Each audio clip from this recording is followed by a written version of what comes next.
This is Running Jester. Just wanted to run a few new people to the Dark Souls series. If Dark Souls 3 is your first, well, Dark Souls game of sorts, I'm just going to show you how I go through and play a game. Now, I'm not a good Dark Souls player. I like to cheese as many sort of people as possible, but I really enjoy the games. It has great mechanics, and hopefully by listening and following what I do, maybe you can enjoy the Dark Souls series too. So the first thing you're going to want to do is log in, or make sure you're offline when you're playing through. I hate playing PvP, and I just find it really frustrating. Secondly, let's skip the cinematic so I don't spoil it for you. Enter in a name here.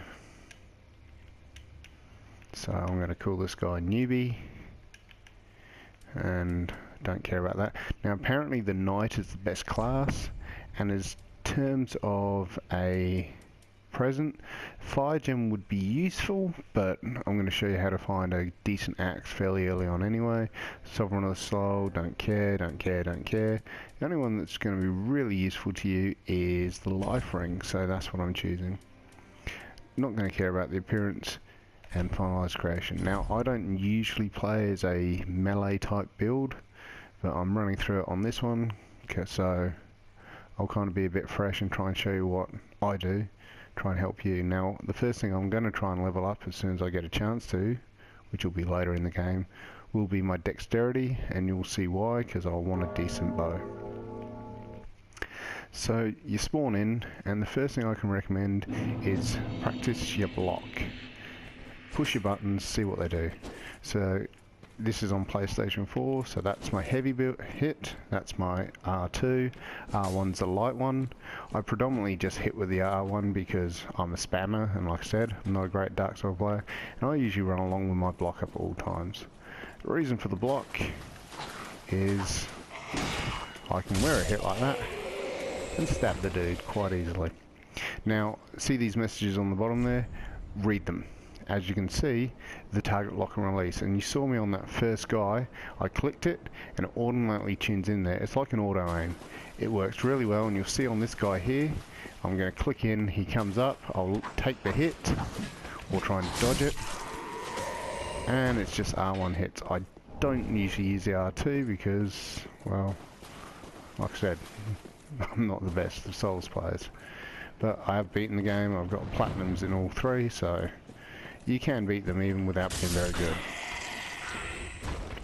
Now when you actually do attack a player, always be careful of the sides. Now I've played this a few times, and you'll want to explore, and occasionally you'll see a guy there, you can hit him, and that's why you always have your guard up, because occasionally you'll see him come from the side.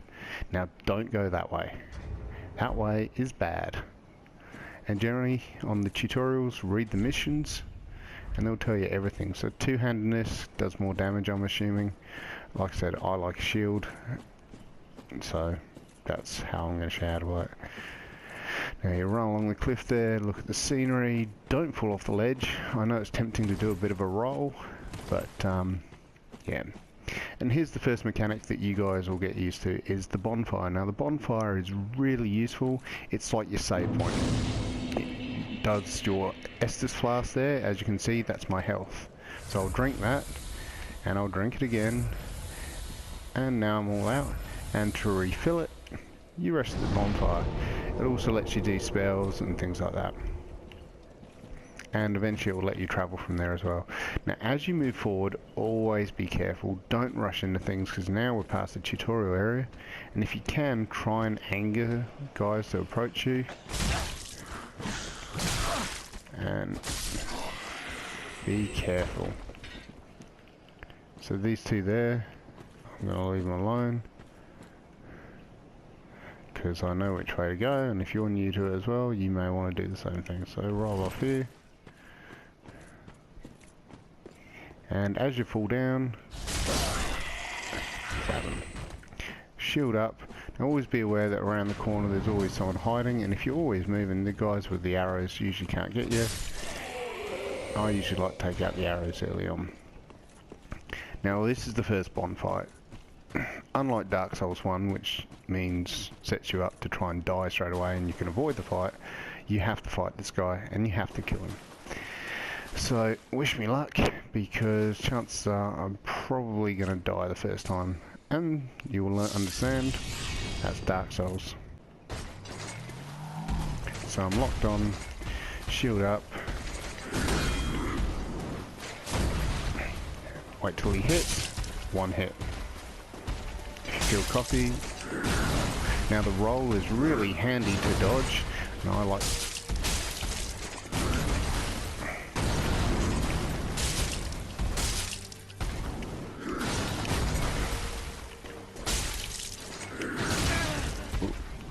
so you'll notice I roll out of all my troubles.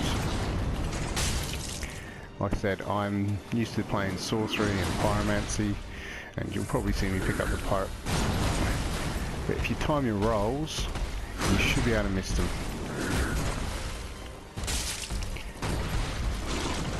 Okay, now this could be trouble, because I don't know how to get hits from the girl.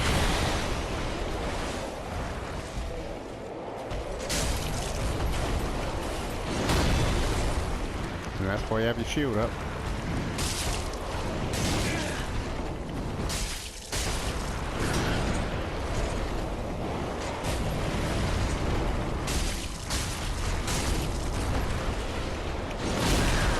Okay.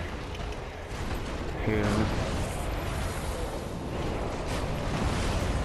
Dodge, run in, and tap. And there he is, dead.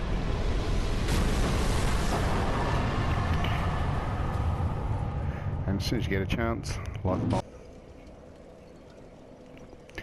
So what you should have seen there in that fight was I used a lot of rolling, and the reason for the rolling is you have a temporary invincibility as you're rolling. The enemies can't really hit you, so while I like to have the shield up, I'll roll, and if I'm close to the enemy, I like to have my shield up just in case I mistake it, because I'm not good, and I can wear the hit with minimal damage. And I find that works for me. Like I said, not the greatest of Souls players in the world. Now, in terms of rolling, if you have a look at my character's stats, you should be able to see over somewhere. Okay, you should be able to see somewhere that it says my stamina weighting, equip load. It's in the middle column, fourth one down. Mine's 31 out of 55, and the aim is to have it below 70% so you don't fat roll. Fat rolling means you basically are slow and you can't do what I just did in that fight. Now, if you are looking to be able to wear hits, vitality is important, and also health. Now, as you move through these doors, you can collect all the items, but I'll let that up to you because that's half the fun of the game. All I'm going to show you to do is how to get to the first area and level up, and that is the mechanic of Dark Souls. Now what you can do is come back out here once you practice, kill a few of these guys, and, well, you can level up to your heart's content. You can basically what they call farming. Farming is just running the same enemies over and over again, killing them, getting enough souls, and you can make some decent dosh. Now you speak to this chick. She is the firekeeper. Have left their thrones and must be delivered to them. Yada yada yada. I'll let you investigate. And she lets you level up. Now leveling up is really useful. Now because I'm a strength build, what I'm also wanting to do though is get dexterity up to 14. I want dexterity at 14 for a bow, and you'll understand why later. The other reason knight's good as well is luck is low.